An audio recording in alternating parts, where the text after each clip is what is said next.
Yo, what is poppin', people of the internet? This is live from Vegas, live in the firing range again for another controller settings guide today. We're gonna go over advanced look controls, buttons, sensitivity, field of view, you name it, everything in this guide. But another thing I want to highlight in this specific settings guide versus my others is a few drills that I'm doing to warm up, practice my games, get my game on point. So a few practice drills in this video as well. That's how we're gonna spice this one up with episode number 3. Guys, episode 2 was insane. That setting scheme is probably the best I'll ever make. This one is pretty similar, I will not lie, so I'll link that last video down below. Guys, we hit 15,000 views on that video, which was absolutely insane. We had a like goal on that last settings guide of 69, and you guys broke that one out of the park with a home run with 750 likes. I know, literally almost 10 times the likes. It's been insane. Thank you to everyone who supported every single guide. This channel is growing quick. But anyways, we're talking like goals. So for this video, let's see if we could follow up the goals with an even 420. I think that'd be a great like goal. If we can get this to 420 likes, that would be absolutely goated. Anyways, guys, let's not waste any more time. I want to separate myself from the other settings guys that you're seeing around YouTube right here, right now. And the number one thing that we need to talk about right away is going to be your field of view. If you have seen another controller guide on YouTube where they didn't show their field of view, they haven't talked about their field of view, or it doesn't match up perfectly with what yours is, that is a problem. I'm going to set myself apart here and tell you field of view is extremely important when you're looking up controller guides on YouTube. So everything that you might have seen, you might just want to throw that out the window at this point, because a lot of pros play on max FOV, and if you're not somebody that plays on max, it's going to be a completely different sensitivity for you. FOV does affect sensitivity. So boom, you just learned something right there that you probably never knew. Right off top, guys, this is a guide for 90 FOV. That's personally what I'm playing on PC, on controller. I can explain to you why 90 is the best. Essentially, think of your FOV meter as a zoom. Obviously, if you want to have some great aim, you want to have a little bit of zoom. But obviously as well, if you want to have a wider field of view in a game like Apex, where you want to make sure you can see your enemies coming from those sides, or grenades coming in, or whatever it may be. So I find that a good balance is to just go with 90. You get most of the zoom option, so you're getting that cracked aim. I feel like having a max FOV is somewhat unnecessary. I actually just created a video recently that's going to come out soon that shows the difference of me playing a game on the lowest and playing a game on the highest, and the results were absolutely crazy. We got some huge gameplays right there, so look out for that video. But anyways, I do not recommend playing the extremes. Do not play low FOV and do not play high FOV. You can play 80, you can play 90, you can even play 100. Just don't play 110 and don't play 70. But this is a guide for 90, like I said. That's important. Since this is a controller guide, I just want to shout out for all my controller users. Make sure your VSync is disabled, and that's really going to help the feel of your controller.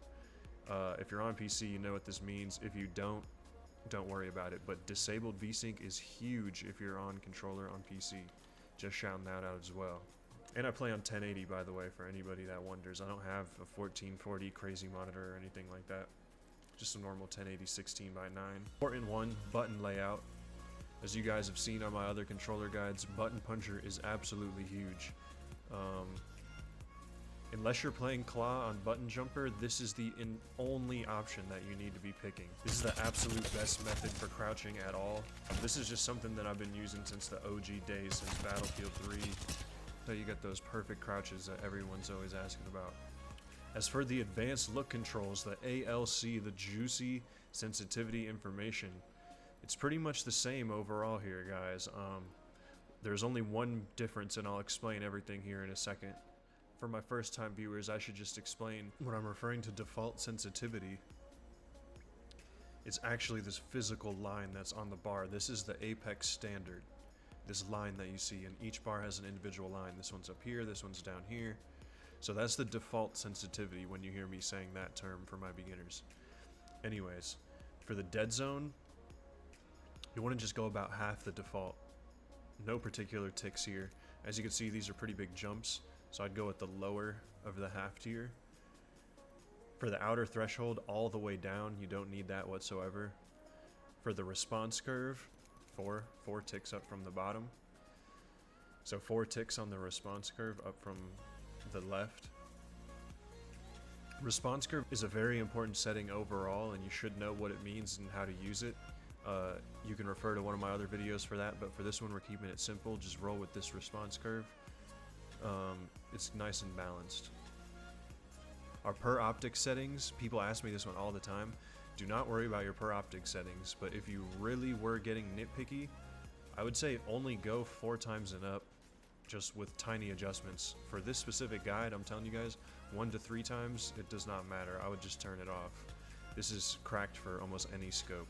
For the yaw speed, I have mine turned up a little bit. I know every time you see one of my guides, you probably notice my yaw speed goes up and up and up. And that's something that I'm consciously trying to do, is turn up my yaw speed more and more. The reason that I'm doing that is for flick shots. Like for my Mastiff, I've been getting some really good flicks in on my Mastiff. And another reason that you might want to do it, I don't know how proficient you are in controller, but wall jumping. Coming in for a last minute slide for a wall jump is huge. If you have to have a good sensitivity for that, you know. So I personally believe that having a higher sense is 100% worth the investment. If you're somebody that wants to improve your game, obviously you're looking up a guide because you want to improve, you want to have better aim. Slowly but surely, just keep working up that sense. Like, I'll even up mine for you guys a little bit right now. I'm going to up it even more, just 2 more clicks. Just go 1 or 2 clicks every time you play, get used to it, or every other time you play. I'm telling you, it's worth it. You're going to be hitting better wall jumps, better flicks, just better gameplay overall. There's no reason to not up your sense. Personally, I believe maxed out is way too much. Like, you're just being a streamer at that point, and it's just a troll. But I'd say right here, about 75% is exactly where you want to be, honestly. Anything below that is fine. Like, you can see I'm almost double, triple the default line right there, but that's what's really getting you to spin on other people that, you know, maybe just playing on default. You're getting the edge on them every time. You're turning faster, you're flicking harder. You can make those 90-degree turns for those wall jumps. I'll show you guys why that's important again later. For your pitch speed, you're looking like right on the default line of the one above default for your pitch speed. And I would simply just say that for hip fire battles, and yeah, just to get the edge on your opponents. You want to be able to beat out those people that are on default. But yeah, that's it for the top 2. I already explained those. For the rest of these, you just want them turned all the way off. In my last controller settings guide, I actually had this bar maxed all the way out. Recently in this season, I've decided to just disable this extra yaw entirely, and I'll explain why. I just feel like it ruins my flow. I know it's hard to explain, but when you have the acceleration turned on, this is a smooth turn obviously, but once you have that acceleration, like, it'll go and then it'll double time, you know? So I feel like instead of having almost 2 sensitivities, I found that it's better to just turn it all the way off. That way you only have 1 solid smooth sensitivity. I find that, yeah, I did have the yaw up because, again, I was chasing that yaw speed. I did want to get a better motion, but I think in that this isn't worth it, and that you should just turn it off, keep it consistent, and just focus on upping your normal yaw speed. So that's a little improvement over the last guide. Just go ahead and turn that off. Down here for the ADS yaw speed, we're literally 1 or 2 ticks above. You can even go 3. That's your ADS yaw right there. I mean, you guys know, if you've seen these settings guides, you don't need to debate it at all. Just go with these. It's gonna be great. Guarantee you. Just give it a try. All of these are not gonna do you wrong. This is what's gonna have it super snappy, feeling like a cursor. For the pitch speed, again, like usual, we're going half a default. This is something that I put on all my guides. If you're not lowering your pitch speed, you're honestly missing out on controller. This is a huge hack. So lower your pitch speed, like 4 ticks from the bottom. You can even go more if you really need some recoil management, but I'm getting used to it, so I'm going to turn mine up about right there. But this is huge. That's what you want right there. And then I did put a little bit extra yaw on the ADS only, but that's because on the ADS you may have to do some nutty flicks. So just go ahead and go 2 ticks up from default on the extra yaw, only on the ADS. And again, that's just this right here. And that's fine that there's two sensitivities there, because if you're really yanking, you know, it's a totally different control, so to me that makes sense. And then again, just down on the rest of these to finish it off. Always keep both of these on. But yeah, that's the majority of the settings. If you feel like there wasn't a good enough explanation of any of these, just go ahead and check out one of my other videos. They're going to be linked somewhere, comments, description. You'll find it. They're good videos. They're amazing settings. Almost the same as this, minus the extra yaw. That's how you know that it works. I've been rolling with this for multiple seasons. Again, 15,000 views. Thank you guys for the support. And that just goes to show that we just barely passed 400 subscribers, and this has reached almost 10 times the amount of people. So that's just huge. It's helping people. These are great settings. Just roll with everything I'm saying here. Just trust a brother on this one. And yeah, let's get into some drills that I'm doing. So an obvious tip that I put out in most of my guides is you want to do your training with either blue attachments, as you can see here, or even just no attachments and iron sights. This is going to get you prepared for the worst case scenario situations, like when you're just landing, you get off drop. Obviously when you pick up any weapon off the floor, it doesn't have any attachments. So you want to pick up the Volt, learn how to use these guns with no attachments with iron sights so that you can just beam with them all the time. As you can see, I'm not even hitting all my shots, so I'm not warmed up at all though, it's nighttime. Another thing that I always just do on my own that you guys can test for yourself, just go up to a wall like this, a nice flat surface, turn your bullet impacts on, and then don't press any of your thumbsticks, just spray at the wall, just hold the trigger. That's the natural recoil pattern of the weapon right there. As you can see, they're pretty much identical. If you're doing it right, they should be two the same. And just learn what that is. As you can see, the Volt, when it gets to the peak, starts to cluster up. So it gets even more accurate the longer you hold the trigger, believe it or not. So that was kind of half-assed right there, but just really just learn the recoil this way. You can do this with all guns here, no influence. You can see the R3 has like a little bit of a snake pattern, which is kind of weird. Most people don't know that, you know, and then you just beam with it. Just figure out.